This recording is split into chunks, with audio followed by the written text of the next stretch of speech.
Skull Bones Jones.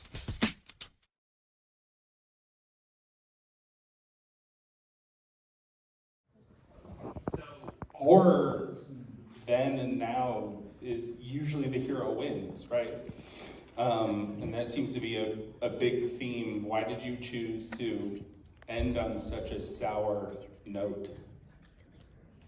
I can't. So, horror, I have some high-end hearing loss, it's kind of boomy, it's hard for me. so horror then and now, the hero wins often. There's a hero that comes out alive.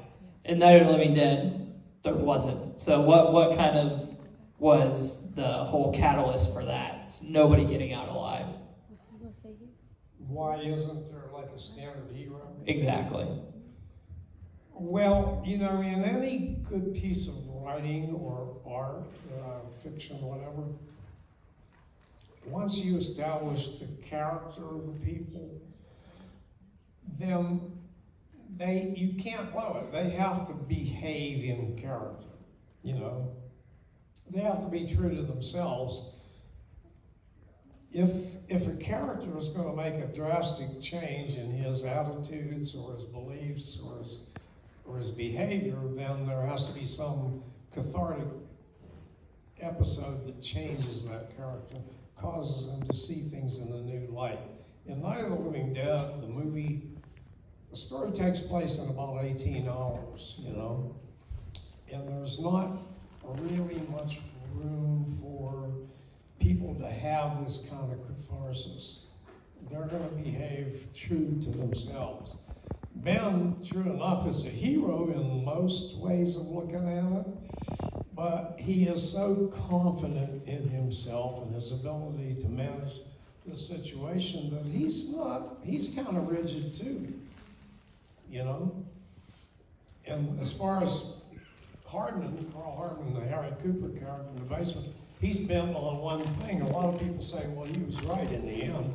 Maybe they would have all survived if they'd have run to the basement. We don't really know that for sure. I mean, if they were in the basement, the point is made, they wouldn't even know if the posse came and was going to rescue them, they might not even be aware of that. They might get bypassed. I'm speculating out loud myself because I don't know. And we leave, just like in real life, we leave a lot of those issues unanswered. But what we don't do is we don't blow it.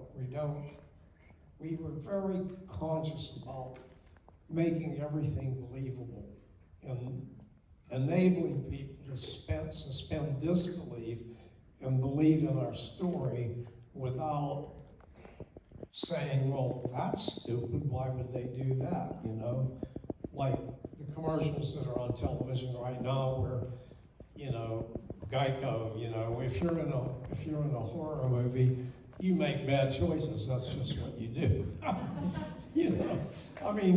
And we had to wrestle with those issues too.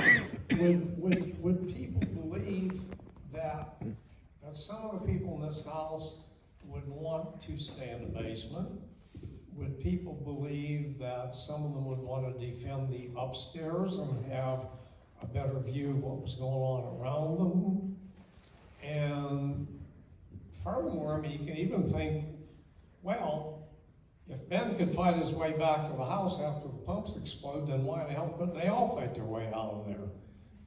So there has to be some, you don't know if they're all just so scared that they wouldn't do that. You don't know how many of them, there has to be certain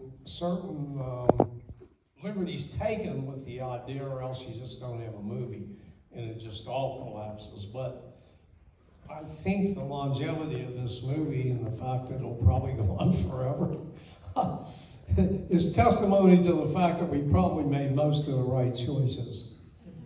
And that in itself is unusual.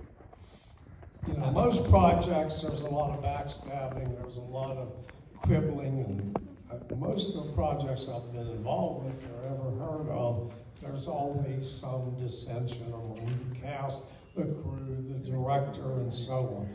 In the case of Night of the Living Dead, once we got rolling, we were all solidly behind George Romero as the director, and he did a great job. When I sit there and watch parts of the movie now, I'm again impressed with what a great job that George did under extreme duress, because we had no money.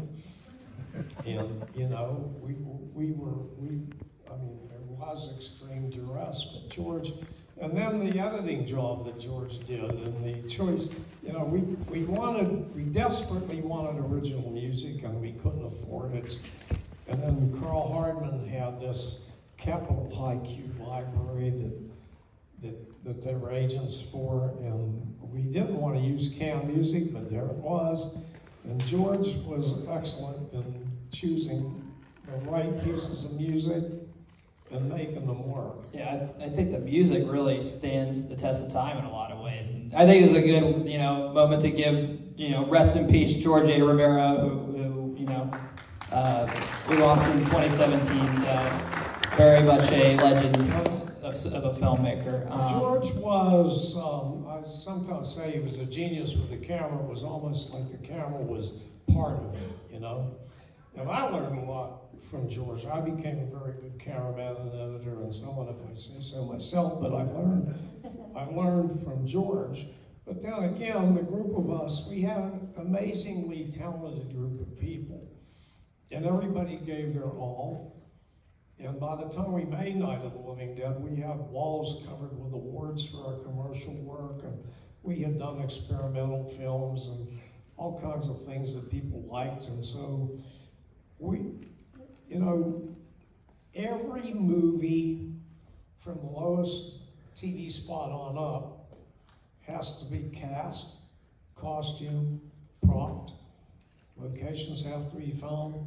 It has to be scored, you know, and it has to go out there and compete with the best that's on the air. It can't be rejected by the client or by the public. And so we were used to doing that. And nobody needed to be told, in our immediate group, nobody needed to be told what to do. We could wear many hats and wear them well.